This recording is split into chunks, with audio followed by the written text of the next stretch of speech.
Hello friend, প্রথমেই বলি সবাইকে দোল পূর্ণিমার অনেক অনেক শুভেচ্ছা। আশা করি সবাই সুস্থভাবেই রং খেলেছেন আর সবাই সুস্থ আছেন।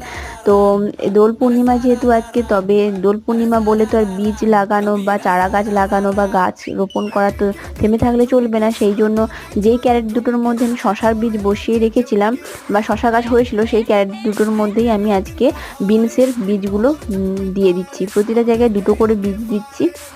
এর মধ্যেও কয়েকটা বীজ ছিল, সেগুলো দিয়ে দিলাম। তো এই দুটো জায়গায় এইবারে বিনসের বীজ লাগালাম। তারপরে ভালো করে কিন্তু এরকমভাবে জল দিয়ে দিবেন। বরবটির বীজগুলো বপন করে আমি এক্ষুনি এই উচ্ছে গাছ একটা হয়েছে সুন্দর, দেখুন এটা করলার গাছ। তো করলা গাছের মাচাটা দিলাম। তো আমি ভিডিও অন করে রেখেছিলাম, বাট ভিডিওটা অন হয়নি কোনো কারণে। তো তারপরেই আমি এই জন্য দেখাচ্ছি। তো মাচাটা দিয়েছি এখন, জাস্ট এমনি নর্মালভাবেই একটা মাচা দিয়েছি।